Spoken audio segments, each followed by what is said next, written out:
Morning, everybody, and welcome to today's Q&A, which basically focuses on the fact they called the bailiffs in.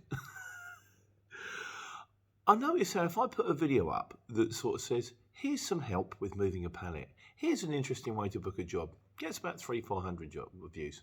I do a video on, they've called the bailiffs on me, 1,500 views. So misery sells then. In fairness, it wasn't. It's one of those kind of I suppose you could call it a clickbait title. I didn't really. Well, I was aware of the fact that when I put it up, it might go that way, but it just. It is what it is. They did call the bailiffs on me, and my wife is still frowning at me. Fortunately, the letter went to the house next door because Goose didn't know where we're going. So the lady brought it across, and so they never actually got the big geezer knocking on the door going, "You owe us dough." But yeah, we just paid it. I've just got to get on top of parking fines. But anyway, we'll come to that. Before we go on to that, I'd like to say good luck to recently passed lady driver who's new to the channel and she seemed to join. I've wrote your comments down. I can't find them. Sometimes if I reply to a comment, it disappears. I very rarely reply. I'll do most of my replies on the Sunday Q&A. Then I can do it personally. Everyone can hear it. And I just do. It's easier. So I can do it in one fell swoop rather than trying to have to do it like piecemeal, but yeah, so good luck moving forward with doing the curtains and all that kind of stuff. It's not that scary, and a good thing to do is just to say to people, I wonder if you just be honest. I wonder if you can help me. I've got to be honest. I've only been doing this a week. I don't really know what I'm doing. People are very nice and they're happy to help. As long as you throw yourself on a sword, I always say that's what my father-in-law taught me. That you're opening line. I wonder if you can help me. I would say 99 times out, or 98 times out of 100, it's instantly got people to help me. So good call and good luck. Right, so the bailiffs. A bit of a shocker, wasn't it, really? And a very expensive, I think it was a parking fine, which obviously was £65, that then doubled to £130 that I thought I'd paid, and I thought Al had paid, and Al thought I'd paid, and the next thing I know, there's a letter going, pay now, or we're going to take your telly. And that wasn't pleasant. Also, because it did tie in with Camo Courier, stuff like that. It's Camo Courier says, thanks very much for the video. Appreciate explaining what happened. No problem, mate. This is what we do. You got a question, you got a query, or you put something in the comments and I think, I think everybody should know about that. So that's what we do. Shane Hardy says, easy dumpy. Just remember, next time pay it early so you can save yourself a few quid. Yeah, it's all getting systems in place. I now know I do the mechanics. I'm going to be up there. We've got MX-61s coming down from Coventry. That needs its 10-week inspection today. Yeah, anything to do with mechanics. Harry has a tendency to ring me on Friday afternoons to say, then we need a new tyre.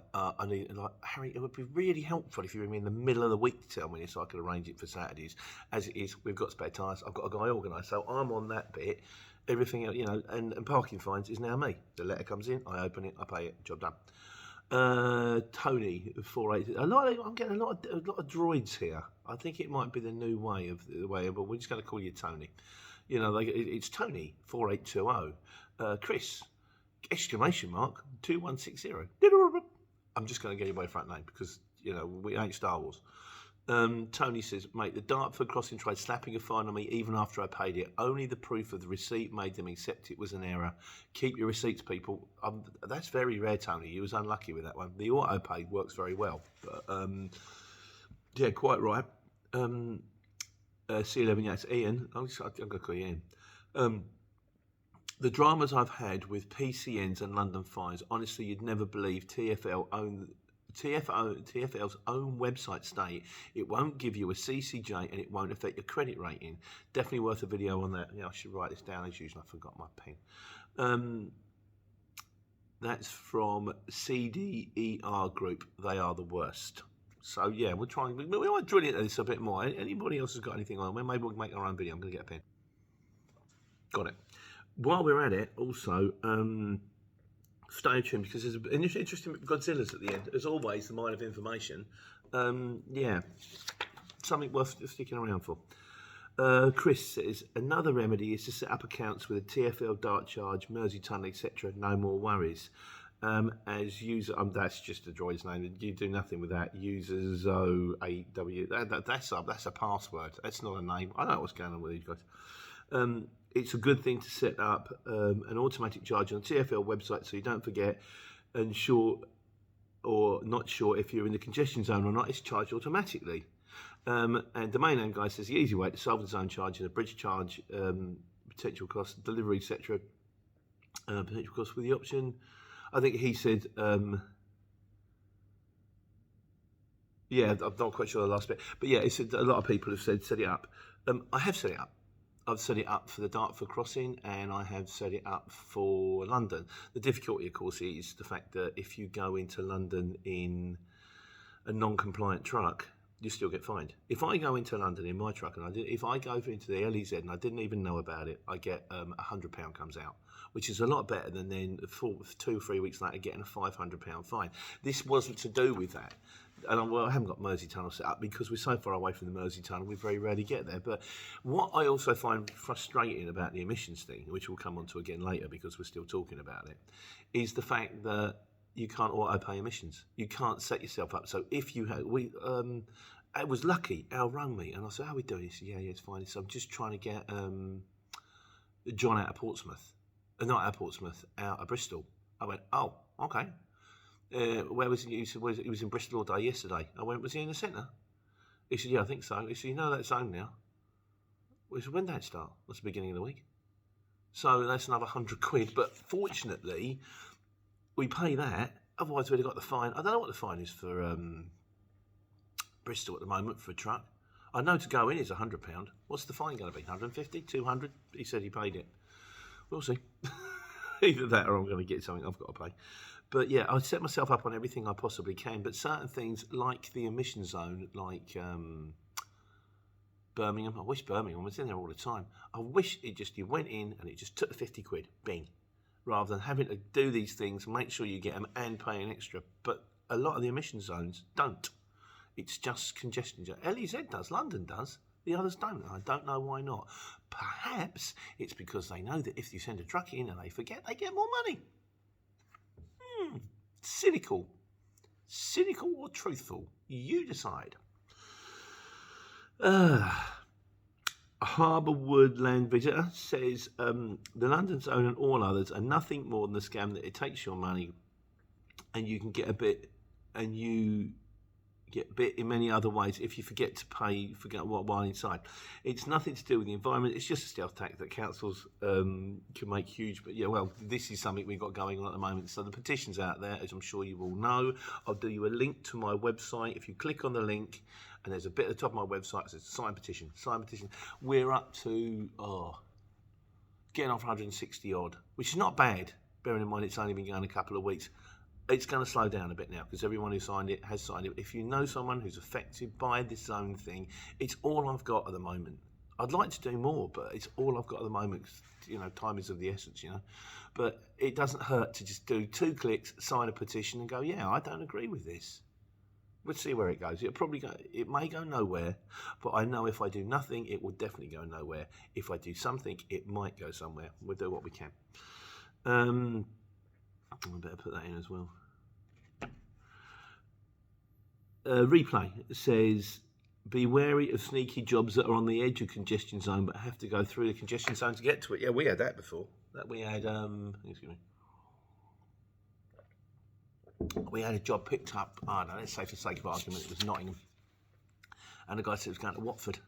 And then the driver, we didn't check it, the driver come through, he picked it up. It wasn't going to Watford, it was going to Kilburn. And we rang the geezer up and we went, this isn't Watford, this is Kilburn. It's the same thing. No, it's not the same thing. Well, it's only like 10 miles apart. Yes. One being outside of the zone, one being inside of the zone. So this was back in the day. That cost £100 to drop it in. What we had to do in the end, we had to take it to Dunstable, swap it over onto another vehicle and get one of my mates who's got Euro 6s to drive it in. And that's the shipper problem. That's when you ring up and you go, no, it's not. You put the extra money on this job or we're not delivering it. Because you can't do that. You can't. It's like saying it's going to Portsmouth and it comes through and it's the Isle of Wight. Yeah, they're only 10 miles apart. Yeah, but one involves a ferry. So, yeah, but we're going to put that one down to idiot shipper.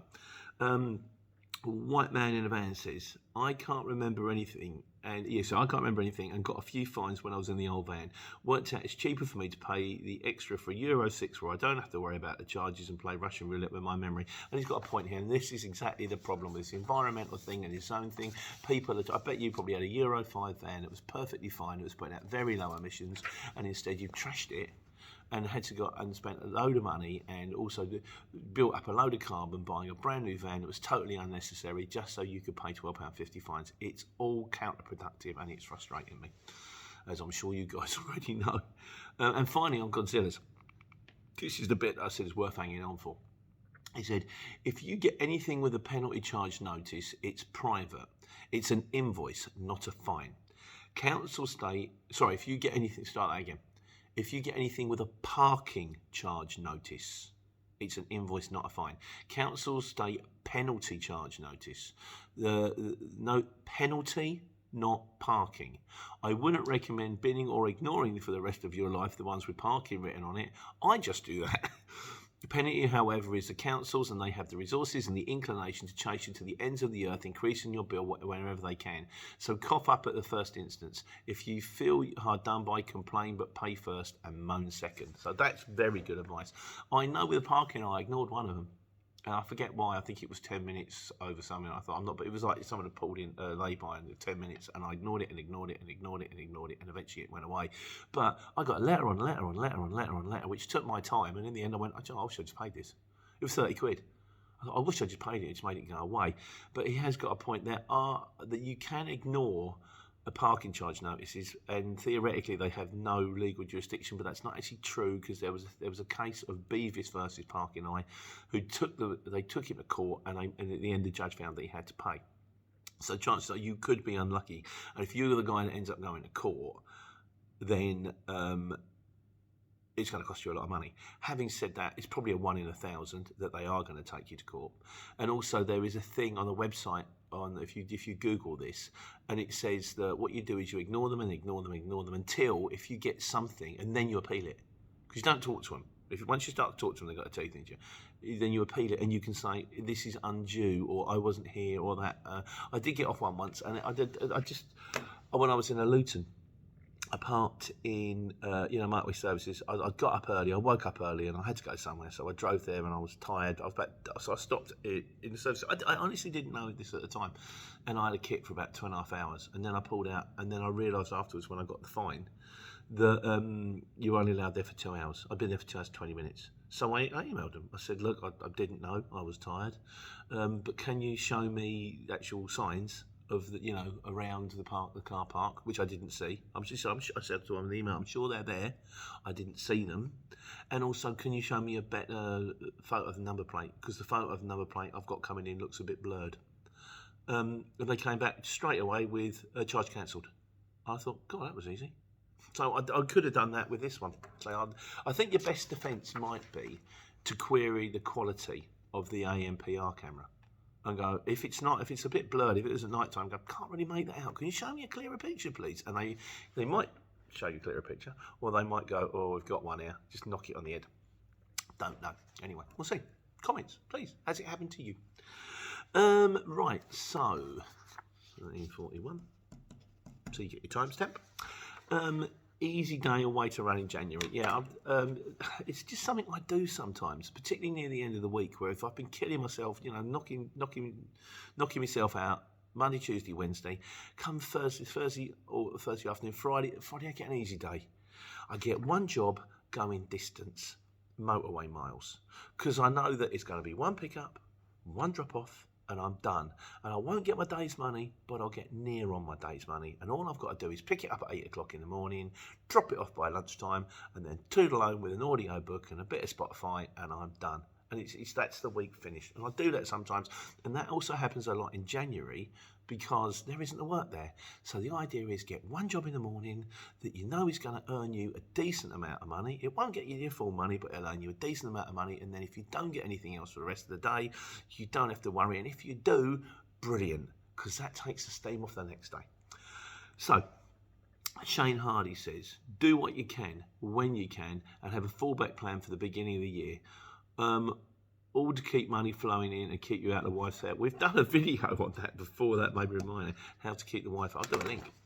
How to keep your wife happy when running on the career exchange. Because, happy wife, happy life and all that kind of stuff. Or if you're a lady trucker, happy husband, happy life. It's not so easy being out on the road all the time, So, Hong Kong Fooey says, work when it's busy, then take your summer holiday in January. Yeah, I used to do that. My family always used to do that. We used to work all the way through the summer because we were market traders and it was busy then. So my parents would go on holiday in February.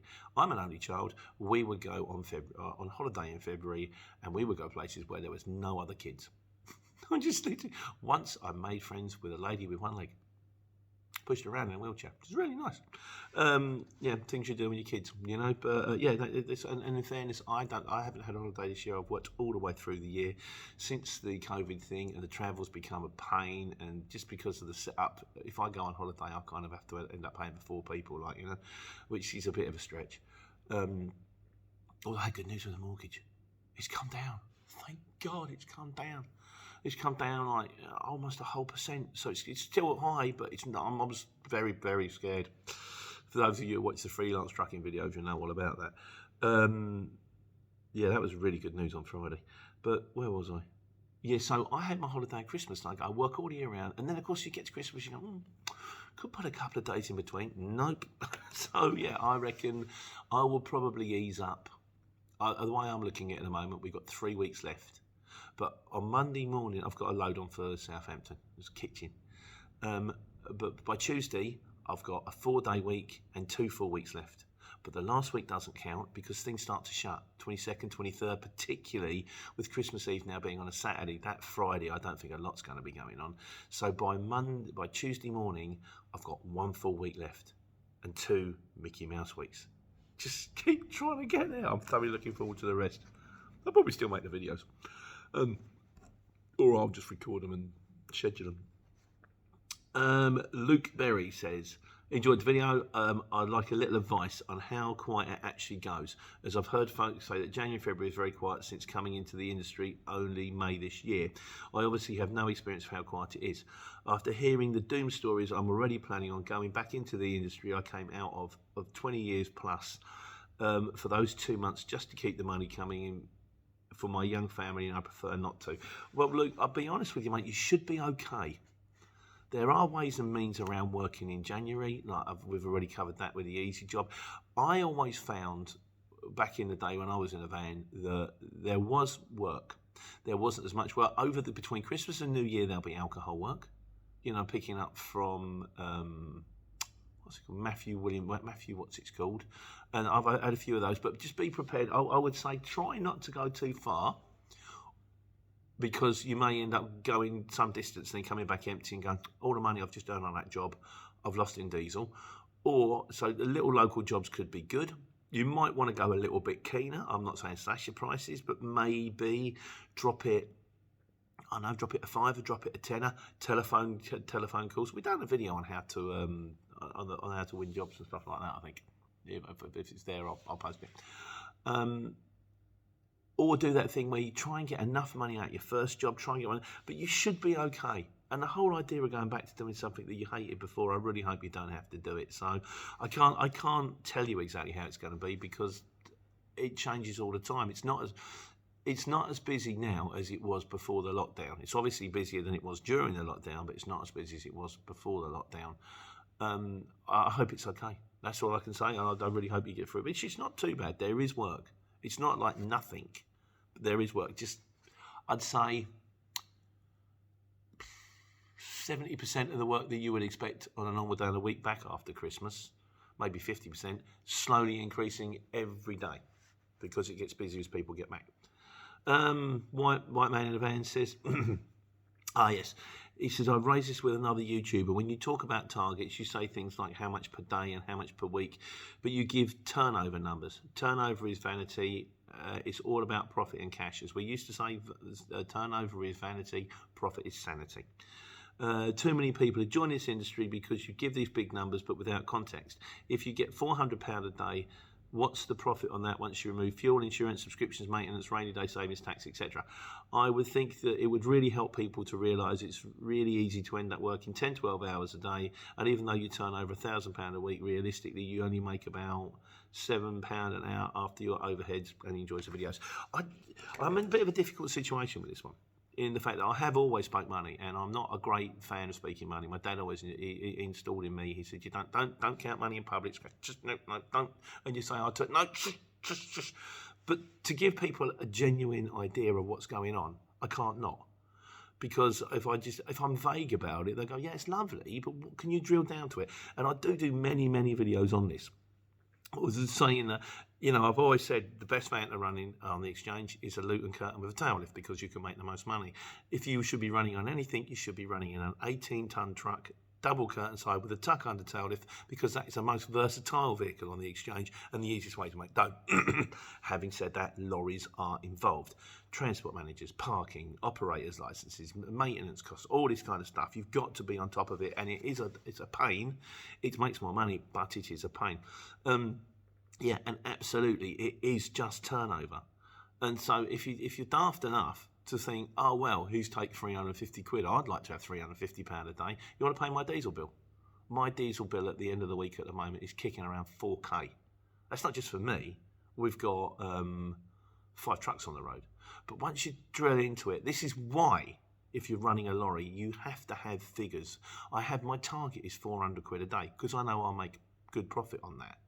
I really want £500 a day. If I go out, if we send a truck out for a day and it makes 250 quid, that covers its costs.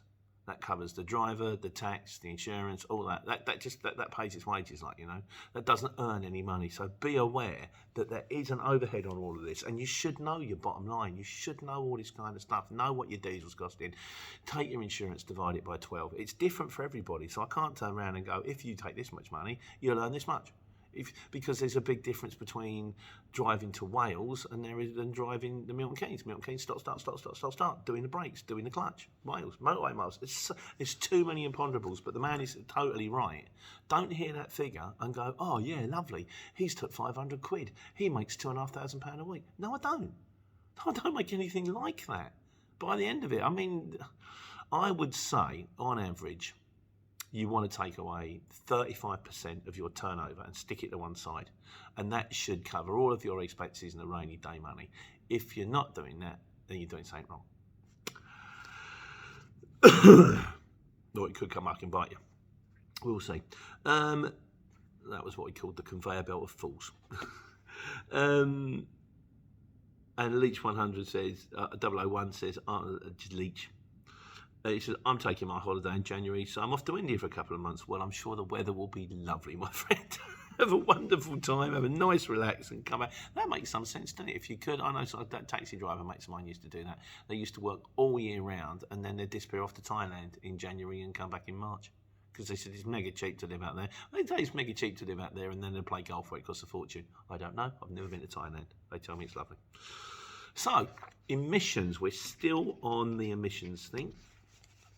Domain name guy says, the only way to sort out the emission zone charges is for drivers to down tools and go on strike for the 3rd week in December every year, just like the posties and the train drivers, etc. At the moment, the train drivers and the posties, most of the public sector are on strike or will be soon, but courier drivers don't strike. Why? Or courier drivers should choose not to bid on the courier exchange for one day. Nothing will go anywhere that day. You know the problem with that. We all know the problem with that, and that's basic human nature, where there'll be some people that are going, yeah, but if no one else is doing it, think how much money I can make doing it. We're not organised. We're not organised. We're not part of a union. We don't actually work together. We work as individuals, which has its pluses and its minuses. It's very nice to be self-employed because no one tells you what to do. At the same time, you've got to know that you've got no safety net. If anything goes wrong, you're on your own, son. That's why you should be putting 35% on one side. Yeah, it's a lovely idea, and it probably would get us somewhere, but it's never going to happen. No, well, you never know. I'm not a union representative. Pay out to people. I'm working on it. Ludd says, I think that the clean air argument should also be challenged. For example, for the last 30 years and probably more, statistics show that people in London and the South East have a higher life expectancy. People that live in London and the South East live up to 10 years longer than people in other parts of the country, North, West, etc., that kind of thing. It's the part is part with the most cars, buses, trains, houses, gas boilers, airports, traffic, all crammed into one small area. That's a lot of pollution, and yet the residents live on average 10 years longer than they do in some rural Wales, Scotland, or Lancashire, where the air is terrible in London, whereas obviously it's led to belief. Or is the government just a cash cow? The clean air argument doesn't add up, not statistically anyway. I would argue that there probably is an argument for clean air. I am not against clean air. I am not against the environment. I am very pro the environment. I do think we should be reducing our emissions. And I am pro this sort of green environment thing anyway. And also there are other reasons. An argument can be made that there are other reasons why people outside of London don't live as long. They probably don't have the same access to healthcare. They probably... in rural parts, it can be tougher if they've not got the same, because they're not in the capital. They might not be earning quite so much money, which means the food that they buy might not be as healthy. They might lead less than healthy lifestyles as a result of their location, or because of their life choices. I don't know. But my point is I am not anti-green, anti-clean air. What I am anti is the people that are saying it's a clean air charge when it isn't, where they're saying that vehicles that are older can't come in despite the fact that their actual output is cleaner than newer, and the whole thing about electric vehicles, and everyone's telling me it's clean. It might be clean for the area that they're running in, but how much environmental damage are we doing creating the things in the first place? That's the problem I've got. Glue Eugen says, I hate the guys who move into the city centre and then complain about noise and pollution. Be honest with yourself. If you want peace and quiet, move to a small hamlet. You cannot have the benefits of living in a big city without a trade-off. You have millions to spend on a home. I need to pay the price to deliver my parcel to your door. So, I had that once. I was working on the market, and then a lady moved into the flat next door, and then she would complain about the noise on my radio. Okay, well, I was in my mid-20s. It might have been a little bit loud. But I had to go, I have been here, the market's been here for hundreds and hundreds of years. You don't move to Heathrow and then complain about the noise of the aeroplanes. There was a thing on the radio, wasn't there, about some club it was in Manchester, I think, and it might be shut down because the club had been there for 200 years, I don't know, 60, 70 years. Someone had moved into the flat next door and complained about the noise from the club. And I went, you can't do that. You can't move to an area and then, move next to a nightclub and then complain that it plays music till 2 o'clock in the morning. You must have known what you were letting yourself in for, but they took it seriously. And there is this thing where apparently they take it so seriously that whole places have been shut down on one complaint. And I think there needs to be a balance struck on that one, because that just doesn't make that makes no sense to me whatsoever. Guy Garvey was in there saying this place is a hub for creative talent, and we're going to drop it down because someone's moved in and they're moaning about the noise. Anvil Logistics says petition signed. Thank you, mate. Peter Dyer signed the petition. W388 says, I've just had my truck diverted inside the M25. Oh, Peter Dyer says, I've signed your petition, nice one. More tax against the working class. Pete's up to 155. Over that now. Like I say, I've been asking it up to 200. Let's follow the link to the website, petercove.com, or follow the link down below. I'll put it in there again.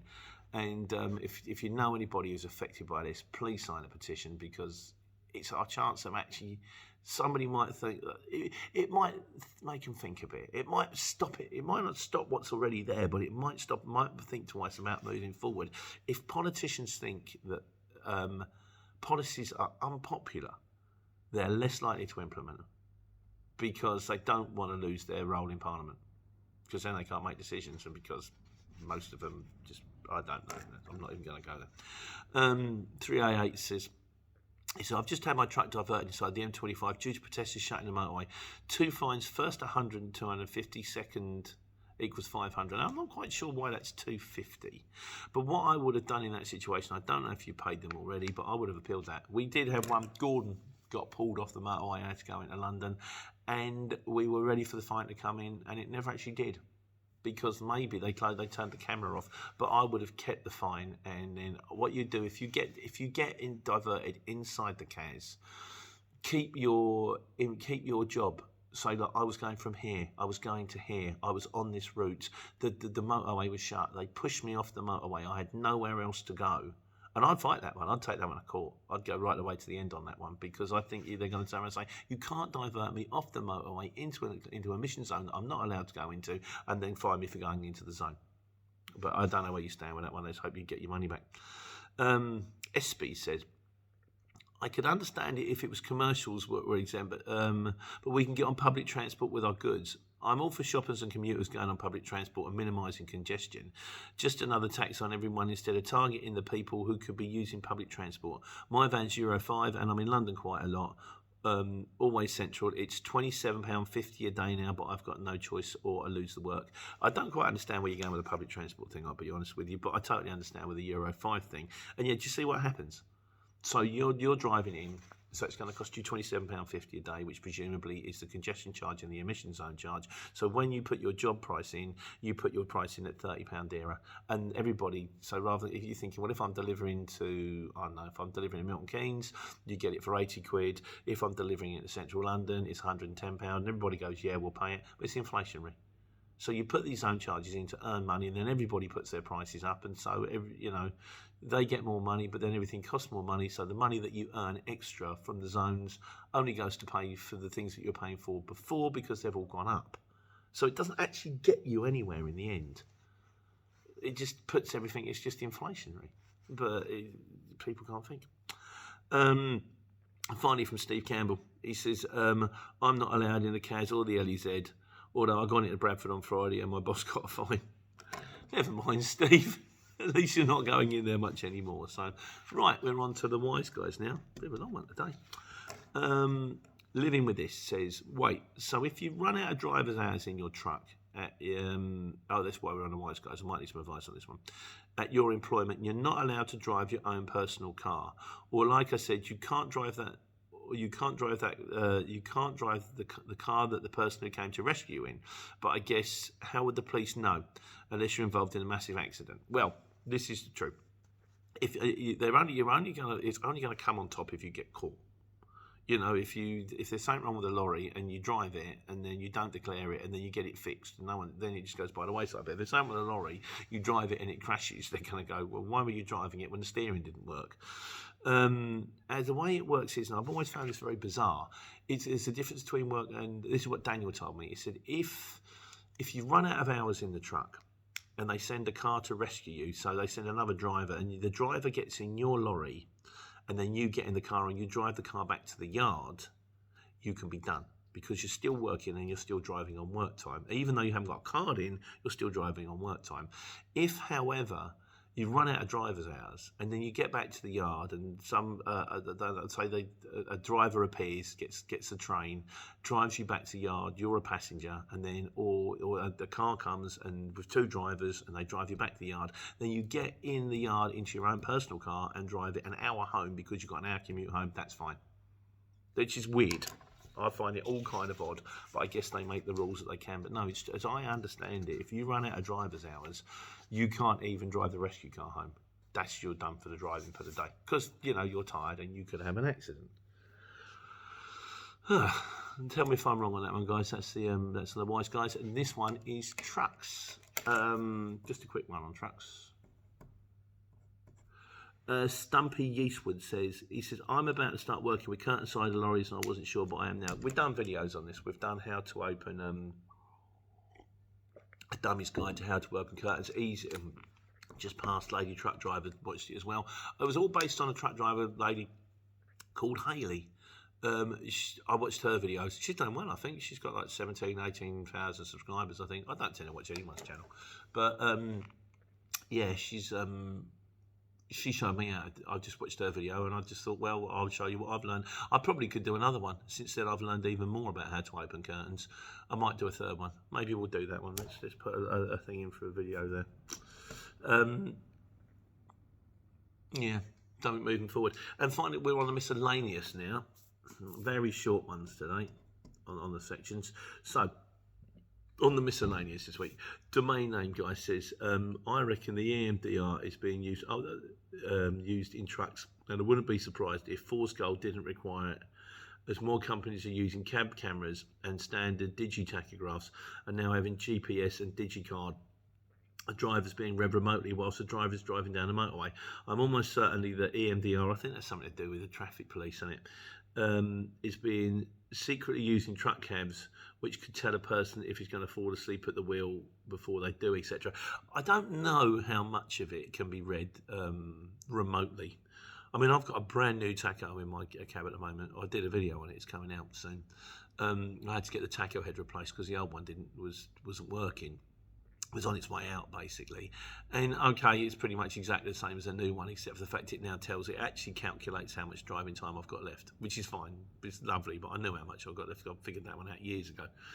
But it doesn't seem to have any kind of Bluetooth connectivity or GPS function. So how they would be able to read, unless there's a chip in it which they can read, like the chip where it opens up the barriers on the underground. I had no idea how they would read it. I sometimes think that the traffic police say that they've got more than they have. Oh, we've got weights in the road. Oh, no, they don't. You just drive past and look at the springs. We've got this, we've got that, to make you more careful because you're frightened that you might, you're more obvious than you are. I don't know if they have the technology that they claim they do, but in the meantime, if you do everything right, it doesn't really matter, does it?